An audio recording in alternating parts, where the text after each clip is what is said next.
सब भाई और बहन को जय मसीह की। मैं सबको धन्यवाद करता हूँ कि इस वीडियो के द्वारा मुझे आपसे बात करने का मौका मिला, और उस परमेश्वर का धन्यवाद करता हूँ जो उसने मुझे इस बुद्धि को सिखाया है। मैं आप सभी को एक बात शेयर करना चाहता हूँ वीडियो के माध्यम से। जो भाग दौड़ हम कर रहे हैं अपने चंगाइयों के पीछे, अपने नौकरियों के पीछे, अपने बच्चों के पीछे, अपने बिजनेस के पीछे, हम परमेश्वर से हमेशा ये दुआ करते हैं कि प्रभु हमें अच्छी नौकरी दे, हमें कहीं पर घर दे, हमारे बच्चों को अच्छे से शिक्षा दे, और हमें पिता परमेश्वर ऐसे काम दे ताकि हम अपने लोगों की व्यवस्था कर सकें। हमारे बीमारों को चंगा कर, हमें जो प्रॉब्लम है उसे ठीक कर। लेकिन हम इस चीज़ को नहीं समझते। एक चीज़ बिना मांगे होगा मेरे भाई मेरे बहन, जब हम धीरज के साथ चले।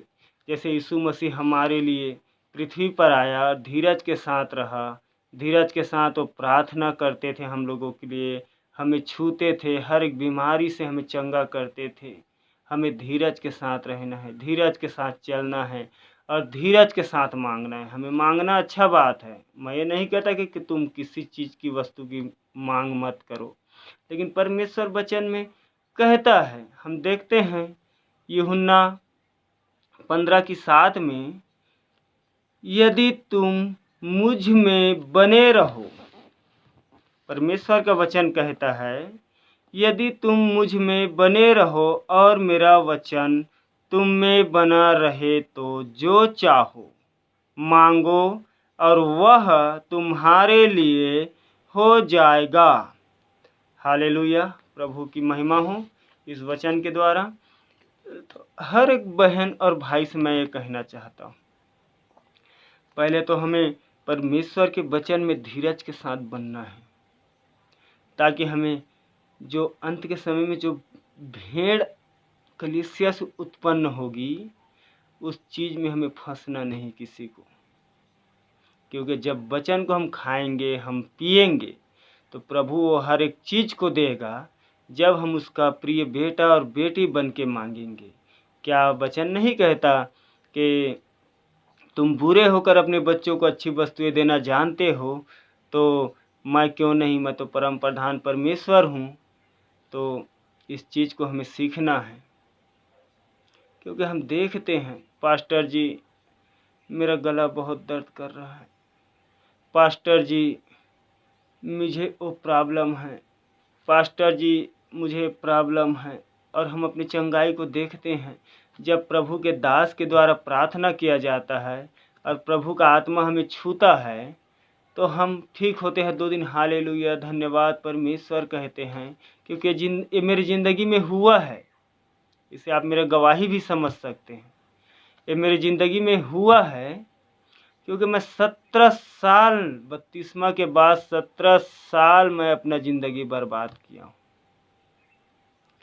परमेश्वर का वचन मुझे आप समझ आ रहा है, तो मैं आपसे विनती करता हूँ कि धीरज के साथ चले, परमेश्वर के साथ, वचनों के साथ, और वचनों को जितना ज़्यादा हो सके अपनी ज़िंदगी में लीजिए। क्योंकि हम प्रार्थना तो कराते हैं, वचन तो सुनते हैं, लेकिन हम उसके समान हो जाते हैं। जो रास्ते पर जो वचन बोया जाता है, जैसे प्रभु के दृष्टांत में है कि रास्ते में जो वचन बोया गया और चिड़िया आया उस दाने को चुग कर ले गया। तो हम यहाँ से तो वचन सुनते हैं प्रभु के अभिषिक्त दास के द्वारा, दासियों के द्वारा, लेकिन हम जैसे ही बाहर निकलते हैं, हमें दूसरे का फ़ोन आता है और किसी चीज़ के लिए, कि चाहे घर से आ जाता है कि कहाँ पर हो, जल्दी आओ, फलाना सामान नहीं है, वो नहीं है, ये प्रॉब्लम है, और हम वचन को क्या करते हैं, भूल जाते हैं। तो मैं सब भाई और बहन को ये चीज़ बोलना चाहता हूँ कि धीरज के साथ परमेश्वर में बने रहें। मैं धन्यवाद करता हूँ जो कान लगा के इस समय मेरे बातों को सुन रहा है, और जो नहीं सुन रहा है, तो मैं अच्छी जो भाई और बहन हैं, मैं चाहता हूं कि इस वीडियो को जो नया विश्वासी आते हैं, क्योंकि हर एक के सामने एक नया भाई विश्वासी या बहन आते हैं तो उनको वीडियो जैसे नंबर रहता है तो शेयर कर किया कीजिए। मेरा ही वीडियो नहीं जाएगी, अगर कोई भी अच्छी अच्छी बातों को जो वचन को लेकर आता है और बताता है तो उनके वीडियो को शेयर किया कीजिए। और मैं चाहता हूँ कि हमें धीरज के साथ, कलीसिया के साथ वफादारी से चलना चाहिए और हम किसी की बातों को सुनकर, किसी के बातों को मानकर उनके ही पीछे नहीं, हमें यीशु के पीछे चलना है। और जब यीशु के पीछे चलना है तो हमें उसको वचन को फॉलो करना है, उसके वचन को हमें प्रतिदिन सुनना है, चाहे दास के द्वारा हो, चाहे हम खुद पढ़ें। और ये तो अच्छी बात है, जैसे हम अपने पास टाइम है तो वचन को हम प्रतिदिन कम से कम एक वचन प्रतिदिन हम पढ़कर अपने आप को प्रभु पवित्र यीशु के पवित्र आत्मा के द्वारा हम अपने आप को जागरूक कर सकें। क्योंकि आत्मा, जैसे हम अपने गलत कामों को छोड़ते हैं, मैं नहीं कहता कि एक बार तुम नशा छोड़ दो, तंबाकू छोड़ दो, लड़ाई झगड़ा छोड़ दो, मैं चीज़ को नहीं सिखा सकता क्योंकि उतना मेरा वो नहीं है। ये चीज़ को खाली पवित्र आत्मा सिखा सकता है। तो जैसे वचन को हम ग्रहण करते हैं, हमारे जीवन में पवित्र आत्मा जैसे कार्य करता है पास्टर के प्रार्थनाओं के द्वारा, तो हम उस चीज़ को अपने घर में एक्सेप्ट करनी चाहिए। क्योंकि जब परमेश्वर का वचन हमारे घर में कार्य करेगा तो पवित्र आत्मा भी हमारे घर में कार्य करेगा। क्योंकि हम उत्पत्ति में देखते हैं, जब परमेश्वर ने आकाश पृथ्वी नहीं बना था तो गहरे सागर और अंधियार के बीच में आत्मा क्या होता था, मंडराता था। जब परमेश्वर ने वचन बोला कि उजाला हो तो पवित्र आत्मा ने तुरंत वो कार्य किया कि उजाला हो गया और प्रभु ने देखा कि अच्छा है। तो वैसे ही हमें भी परमेश्वर के वचन में चलना है और उसके वचन को हमें यूज करना है हर एक चीज़ में। खाने के टाइम धन्यवाद परमेश्वर कि तू हमें देता है। किसी के लिए प्रार्थना करने के टाइम धन्यवाद परमेश्वर, तेरे वचन में प्रभु यीशु मसीह ने ये किया वो किया। हम यीशु मसीह के नाम से, यीशु मसीह के पवित्र नाम से इस भाई के लिए चंगाई को मांगते हैं। अब जब हमारे मुंह से वचन निकलता है तो विश्वास के साथ, तो उसके जो भाई बीमार रहता है उसके विश्वास के द्वारा क्या होता है, पवित्र आत्मा उसे छूता है। और पवित्र आत्मा क्या चीज़ है, परमेश्वर की ओर से आता है। क्योंकि यीशु मसीह गया तो हमें वादा करके गया था, मैं जाता हूँ और तुम्हारे लिए मैं अपने पिता से विनती करूँगा कि सहायक दे। तो जब भी हमें बपतिस्मा मिलता है तो बोलते हैं पिता पुत्र पवित्र आत्मा के नाम से। तो मैं सबको, भाई और बहन को बोलना चाहता हूँ कि धैर्य के साथ चलें।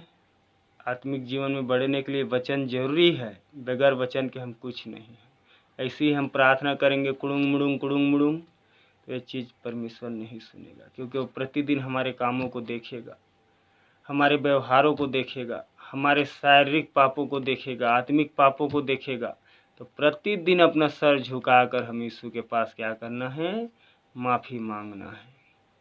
क्योंकि आप मिठाई को रखोगे तो उसके ऊपर मक्खी तो भनभनाएगा। तो जैसे हमारे आदत पवित्र आत्मा के द्वारा शुद्ध होता है, गलत कामों से हम बचते हैं या बचने की कोशिश करते हैं, तो पिछला काम हमें याद आता है, पिछला पुराना दोस्त यार हमारे सामने आता है। तो इस चीज़ को हमें इग्नोर करना नहीं चाहिए, हमें गंभीरता के साथ वचनों को लेना चाहिए। मैं सबको जय मसीह की कहता हूँ और मैं एक छोटी सी प्रार्थना करता हूँ। धन्यवाद परमेश्वर, इस वचन के द्वारा खुदावन आप सबको आशीष दें। और वचन के द्वारा पिता परमेश्वर जो भी मेरे भाई और बहन मांगता है विश्वास के साथ उसे तू दे।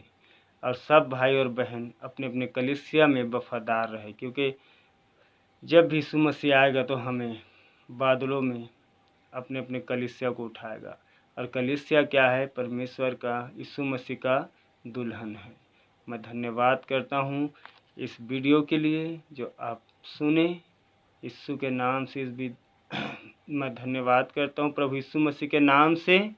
और मैं विनती करता हूँ कि आप सब धीरज के साथ चलें। मैं बार बार विनती करता हूँ आप सब यीशु के पीछे चलने वाले बने, बल्कि मनुष्य के पीछे नहीं। सबको जय मसीह की।